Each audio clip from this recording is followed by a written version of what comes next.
Good morning class. जय हिंद दोस्तों, मैं हूं नीरज कर्मा और श्री वेदा एकेडमी पर आप सभी का स्वागत करते हैं। दोस्तों आज हम पढ़ने वाले हैं हमारे एरिथमेटिक का सबसे इम्पोर्टेंट टॉपिक जो कि होता है चक्रवृद्धि ब्याज कंपाउंड इंटरेस्ट। कंपाउंड इंटरेस्ट से आपके अभी रिसेंटली जो एमपी पुलिस कांस्टेबल की एग्ज़ाम हुई, लगभग उसमें डेली 4 से 5 क्वेश्चन पूछे जा रहे थे। आपका चाहे बैंकिंग हो, चाहे एसएस सीजीएल क्यों ना हो, चाहे आपका व्यापम हो, उसमें अप्रोक्सीमेटली अपन बता सकते हैं कि कंपाउंड इंटरेस्ट से लगभग 2 से 3 क्वेश्चन तो मिनिमम पूछे ही जाते हैं। अब हम स्टार्ट करते हैं कंपाउंड इंटरेस्ट। देखिए, इससे पहले वाली क्लासेस में हमने परसेंटेज पढ़ा था और परसेंटेज को रेशो में कन्वर्ट कैसे करते हैं उसका टेबल हमने देख लिया था, उसको समझ लिया था अच्छे से।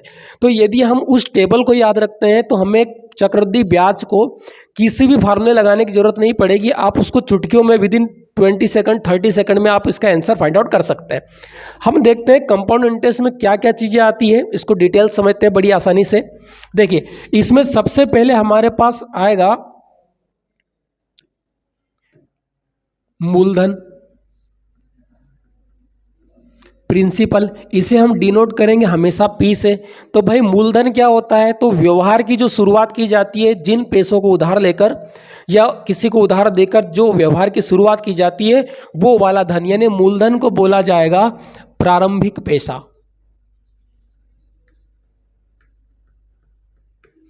फिर दूसरा हमारे पास में आएगा रेट, दर, जिसे हम आर से डिनोट करेंगे। अब रेट क्या होता है? तो रेट वो होता है कि जिस हिसाब से पैसा हमारा बढ़ेगा, जैसे फॉर एग्जांपल हम लिखें 5%, तो इसका मतलब होगा 5%। इट मीन्स प्रत्येक 5 रुपये 100 रुपये पर 5 रुपये की रेट होगी, यानी 100 रुपये पर 5 रुपये ब्याज होगा। 200 रुपये हो जाएंगे तो फिर आपका 10 रुपये ब्याज हो जाएगा। तो इस तरह से हमारा चलता है ये रेट। तो रेट मतलब जिस दर से पैसा बढ़ेगा, कह सकते हैं जिस हिसाब से ब्याज बनेगा, वो कहलाता है आपका रेट, दर। तीसरा हमारा होता है समय, टाइम। तो साधारण ब्याज में हम समय को डिनोट करते थे टी से, और अब चक्रवृद्धि ब्याज में उसे हम डिनोट करते हैं स्मॉल एन से। वो किस लिए? क्योंकि साधारण ब्याज में ये हुआ करता था कि यदि हमने किसी से कोई धन 3 वर्ष के लिए उधार लिया है तो हम उसको वो राशि 3 वर्ष बाद ही चुकाएंगे। लेकिन चक्रवृद्धि ब्याज में ऐसा नहीं होता है। यदि हम किसी से 3 वर्ष के लिए ब्याज पर पैसा ले रहे हैं तो हमें ब्याज या तो हर वर्ष उसे चुकाने जाना पड़ेगा या फिर हर वर्ष का जो ब्याज होगा उस पर भी ब्याज काउंट किया जाएगा। तो रेट यहां पर समय क्या हो जाएगा? समय का मतलब हो जाएगा यहां पर जितनी बार ब्याज लगेगा, ये कहलाएगा आपका समय। इसके बाद हमारा अगला आता है जो कि होता है हमारा कंपाउंड इंटरेस्ट, चक्रवृद्धि ब्याज। ठीक है, कि कितना धन उधार लिया, किस रेट पर लिया, कितने समय के लिए लिया, जिस पर आगे चढ़ते चढ़ते ब्याज हमको चुकाना होगा, तो वहां पर चक्रवृद्धि ब्याज कितना निकले। अब कभी भी चक्रवृद्धि ब्याज को डायरेक्ट निकालने का कोई फार्मूला नहीं है। इसमें फार्मूला होता है चक्रवृद्धि मिश्रधन फाइंड आउट करने का। चक्रवृद्धि मिश्रधन मतलब अमाउंट फाइंड आउट करने का हमारे पास फार्मूला होता है। तो इसका हम फार्मूला देखते हैं। इसका फार्मूला होता है P into 1 plus R by 100 की पावर हो जाएगी N। ये P हमारा मूलधन, R हमारी रेट और N जितनी बार ब्याज दिया जाएगा। ठीक है, और इसकी भी कंडीशंस होती है कि ब्याज 8 महीने के हिसाब से प्रोड्यूस होगा या 10 महीने से, या ईयरली होगा या 18 महीने के हिसाब से होगा। तो ये देखा हमने इसका फार्मूला। फिर यदि हमको चक्रवृद्धि ब्याज निकालना हो तो क्या करेंगे? यदि हम अमाउंट में से यदि हमारा मूलधन माइनस करेंगे तो वो हमारे पास हो जाएगा हमारा चक्रवृद्धि ब्याज। तो ये होगा हमारा चक्रवृद्धि ब्याज निकालने का फार्मूला। पर लेकिन यदि हमने रेशो और परसेंटेज का कॉम्बिनेशन समझ लिया है कि कैसे एक दूसरे में कन्वर्ट किया जाता है, तो हमें कभी भी इस फार्मूले को लगाने की जरूरत नहीं पड़ेगी।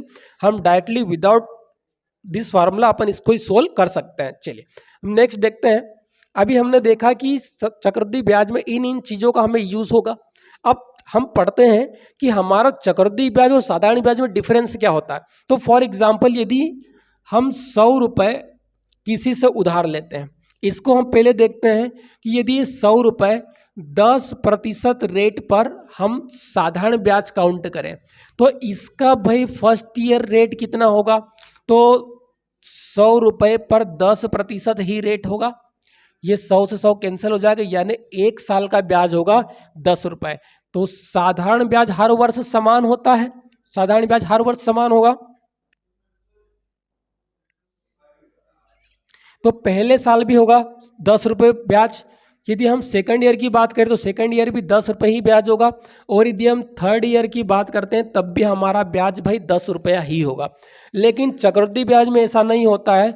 यदि हम चक्रवृद्धि ब्याज पर इसको काउंट करें कि चक्रवृद्धि ब्याज पर ईयर कितना हमारा निकलेगा, यदि रेट यही हमारी 10% ही होती तो देखिए, पहले वर्ष तो हमारे मूलधन पर ही ब्याज लगेगा, तो हमारा मूलधन पर ब्याज लगेगा तो ये 100 रुपये पर 10% रेट होगा। तो ये 100 से 100 कैंसिल हो जाएगा, बचेगा हमारे पास 10। तो फर्स्ट ईयर इसमें भी रेट कितना होगा? 10 रुपये, ब्याज होगा 10 रुपये। फिर अगले साल क्या होगा? जो हमारा ब्याज लिया जाएगा वो मिश्र धन पर काउंट होगा, क्योंकि मिश्र धन हमेशा 1 साल के बाद में या एक बारी के बाद में बनेगा। तो अगले साल हमारा जो ब्याज लगेगा ये 100 रुपये मूल पैसा प्लस फर्स्ट ईयर का जो हमारा ब्याज था वो भी जुड़ जाएगा। तो हमारा अगले साल ब्याज लगेगा 110 रुपये पर। फिर वही से रेट हमारी 10% होगी, तो ये हो जाएगा इसका 10%। 2 जीरो से 2 जीरो कैंसिल हो जाएंगे, तो हमारे पास बनेगा 11 गुणा 1 11 रुपये। तो सेकंड ईयर दूसरे साल का ब्याज हमारे पास में हो जाएगा 11 रुपये। फिर तीसरे साल क्या होगा? तीसरे साल जब हम ब्याज काउंट करने जाएंगे तो वो ब्याज हमारे मूल पैसे 100 रुपये पर भी होगा, साथ में दूसरे साल के ब्याज, पहले साल के ब्याज 10 रुपये पर होगा, तीसरे साल के ब्याज 11 रुपये पर होगा। तो टोटल कितना? 121 रुपये पर हमारा ब्याज लगेगा। तो 121 पर फिर से 10% रेट लगाएंगे तो ये 1 जीरो से 1 जीरो कैंसिल हो जाएगा। फिर 121 गुणा 1 121 बटे में 10, आप डिवाइड करोगे इसको तो ये 0.1 अंक आगे फिसल आएगा। तो तीसरे साल ब्याज लगेगा 12.1 रुपये। तो ये ब्याज हो गया 12.1 रुपये। अब इस पर हमने देखा कि ब्याज हर बार कैसा होता गया, मूल राशि बढ़ते बढ़ते चली गई, इसीलिए इसे बोला जाता है चक्रवृद्धि ब्याज, यानी हमारा पैसा चक्र की तरह बढ़ता हुआ जाएगा। देखिए यहाँ पर टोटल ब्याज यदि आप काउंट करने जाओगे साधारण ब्याज में, तो टोटल जो हमारा ब्याज निकलेगा वो निकलेगा हमारा 3 साल में 30 रुपये। लेकिन वहीं यदि आप इससे देखोगे चक्रवृद्धि ब्याज की रिस्पेक्ट में, तो मूल पैसा भी सेम है, रेट भी हमारी सेम है, तो टोटल हमारा ब्याज कितना हो जाएगा भाई? ये 10 रुपये, 11 रुपये, 21 रुपये और 12 रुपये हमारे पास में हो जाएंगे 33.1 रुपये। तो चक्रवृद्धि ब्याज से हमारा रेट जो होती है वही होगी, फिर भी हमारा पैसा कुछ ज़्यादा ही बनता। तो ये हमारा था चक्रवृद्धि ब्याज। यानी हम सीधा से इसमें कह सकते हैं कि साधारण ब्याज में ब्याज की गणना हमारे मूल पैसे पर, मूलधन पर की जाती है, लेकिन चक्रवृद्धि ब्याज में जो ब्याज की गणना होती है वो हमेशा मिश्र धन पर की जाती है। तो हम यहाँ पर लिखेंगे चक्रवृद्धि ब्याज की गणना हमेशा मिश्र धन पर की जाती है।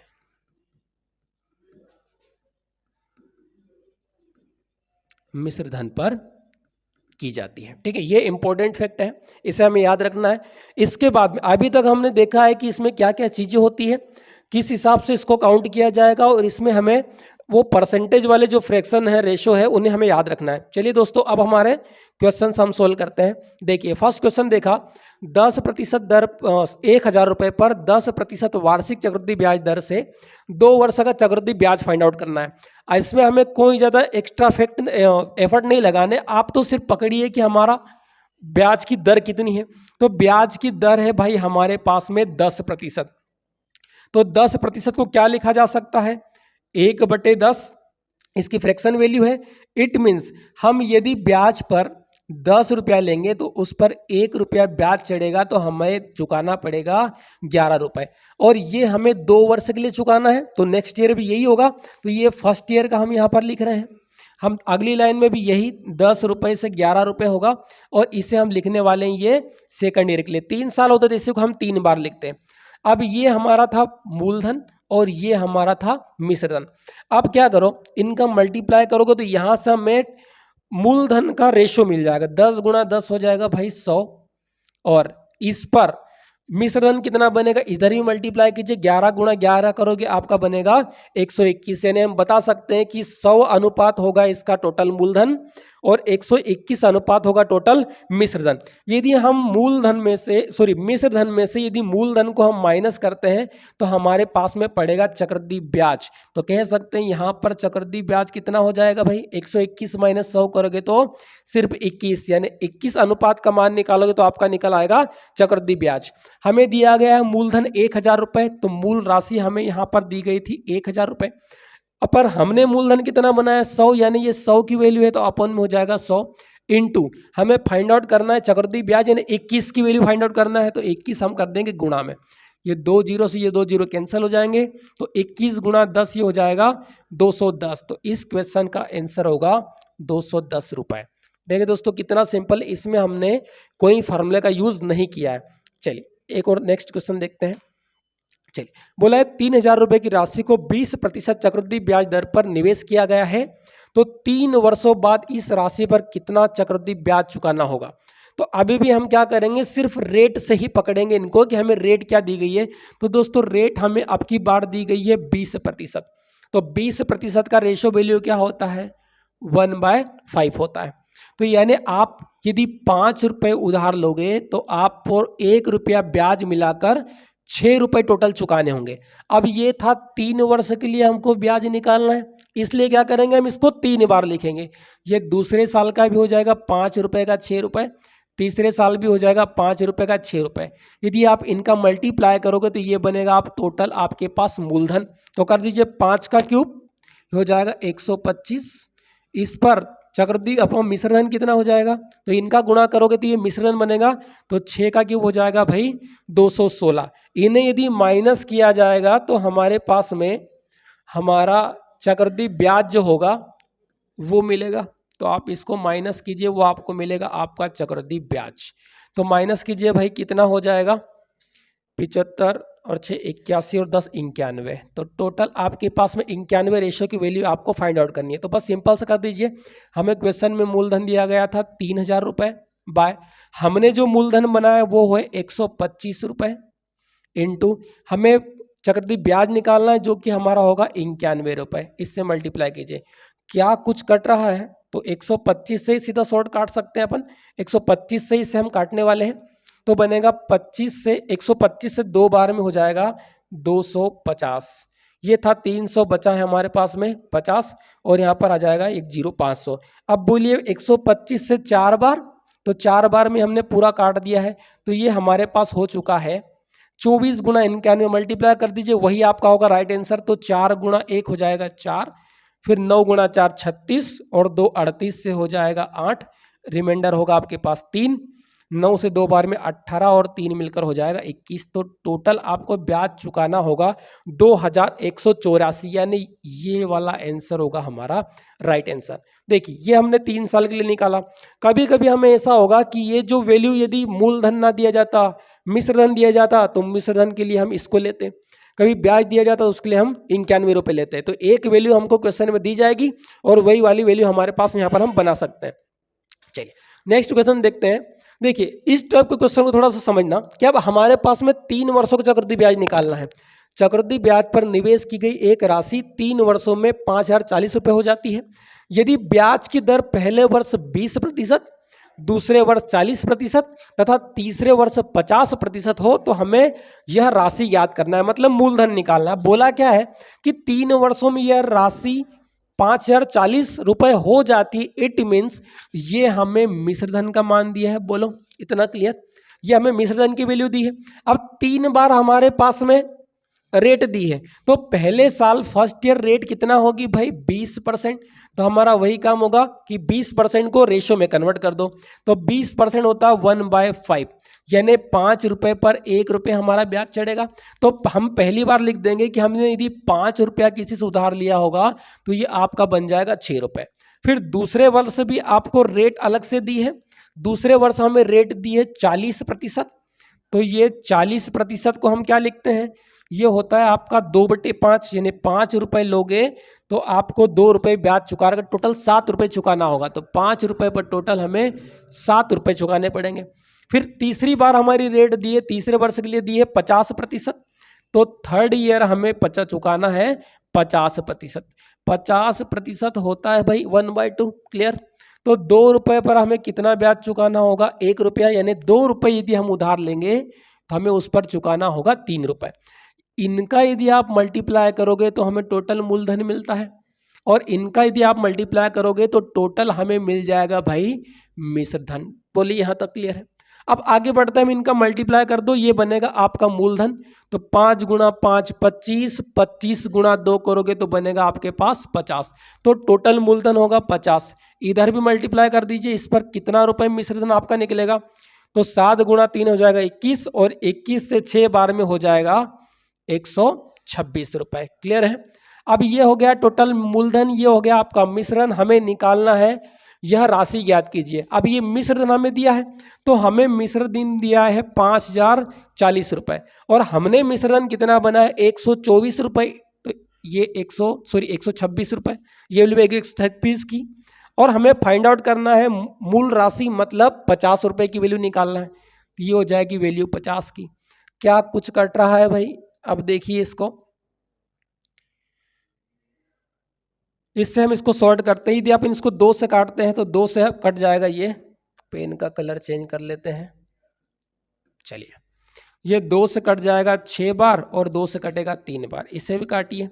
2 से 50 कैंसिल होगा 25 बार, 2 से 4 कैंसिल होगा 2 बार, और ये हमारा बचा हुआ 0। अब कुछ कट रहा है क्या?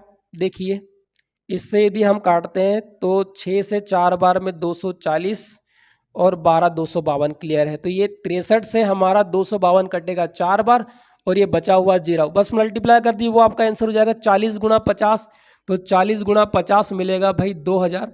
इट मीन्स 2000 रुपये आपका मूलधन था। तो ये रहा तीसरा ऑप्शन आपका होगा राइट आंसर। चलिए नेक्स्ट क्वेश्चन देखते हैं। तो इतने में आपने देखा होगा कि अभी तक हमने इन टाइप के क्वेश्चंस में कभी भी किसी भी फार्मूले का हमने यूज किया और नहीं किया, और आगे भी हमें ऐसा ही करना है। अब देखिए, इस क्वेश्चन में हमें क्या दिया गया है? किसी राशि पर 10% की दर से 2/1/3 वर्षों का चक्रवृद्धि ब्याज 1201.60 है, तथा ब्याज का संयोजन वार्षिक है।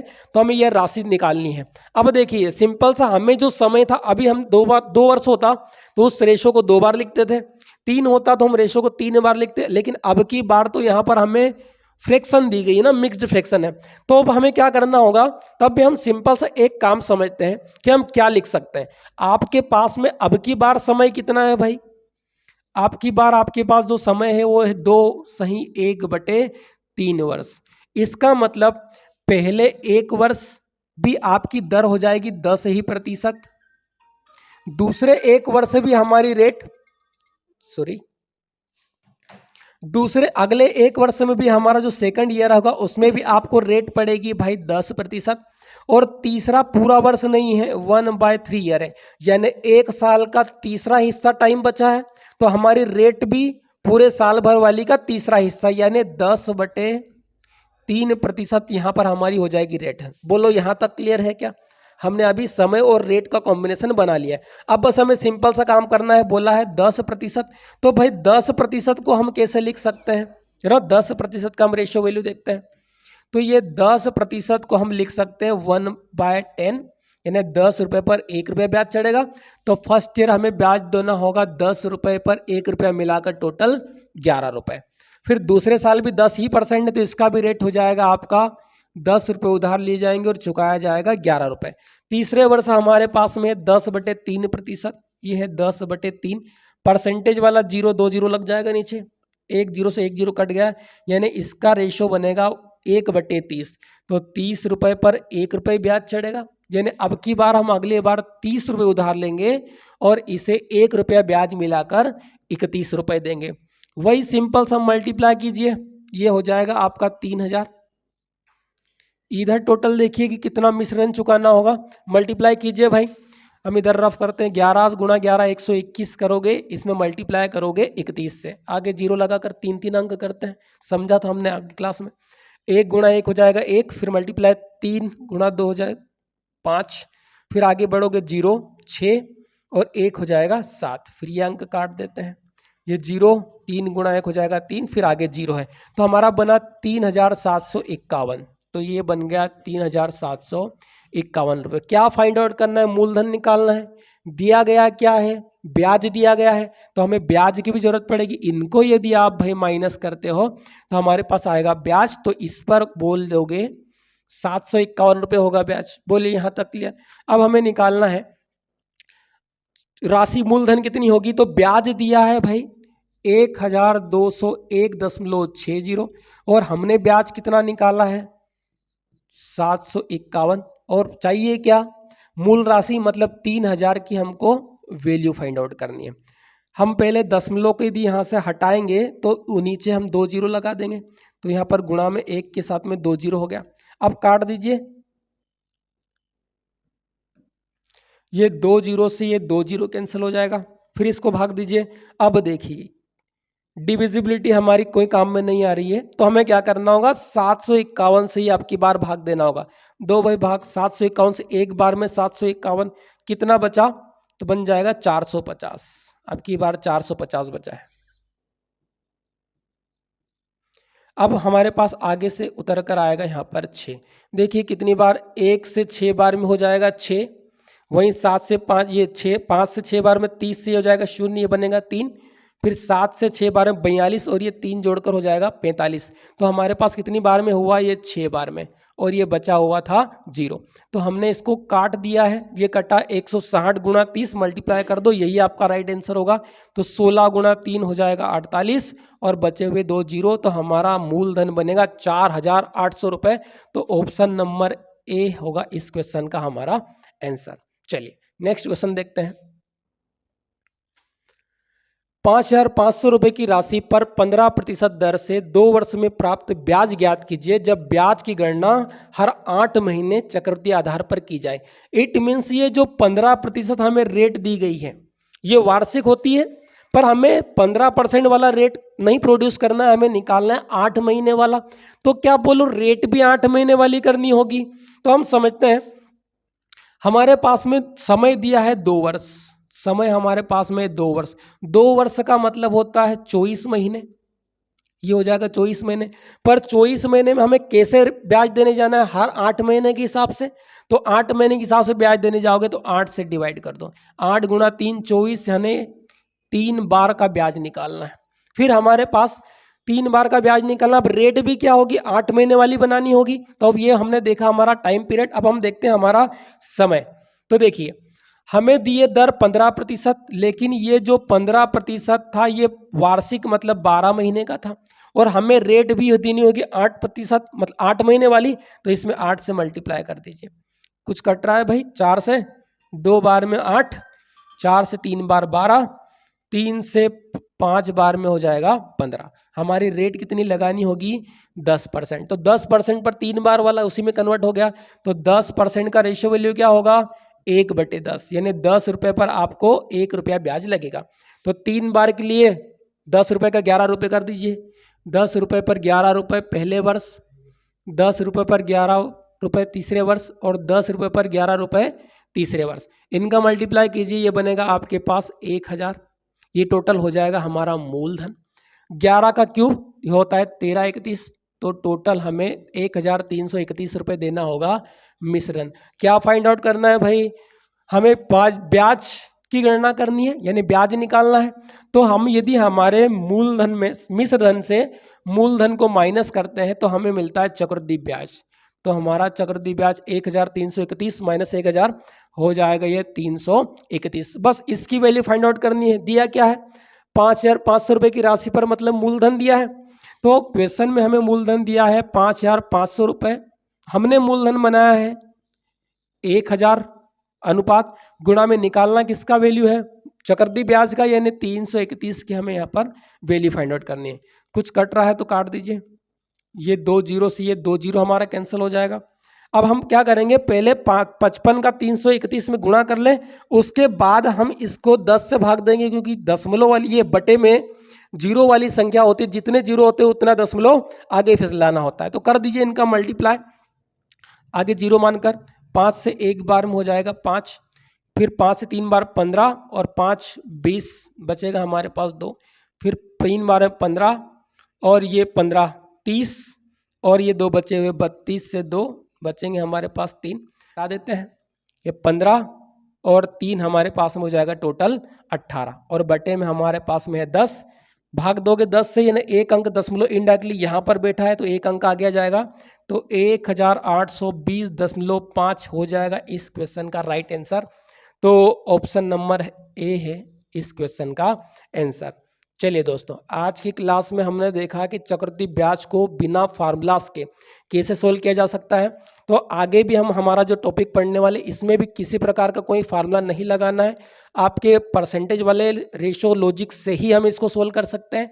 तो आज की क्लास के लिए इतना ही दोस्तों, बाकी पढ़ते हैं कल। जय हिंद, धन्यवाद।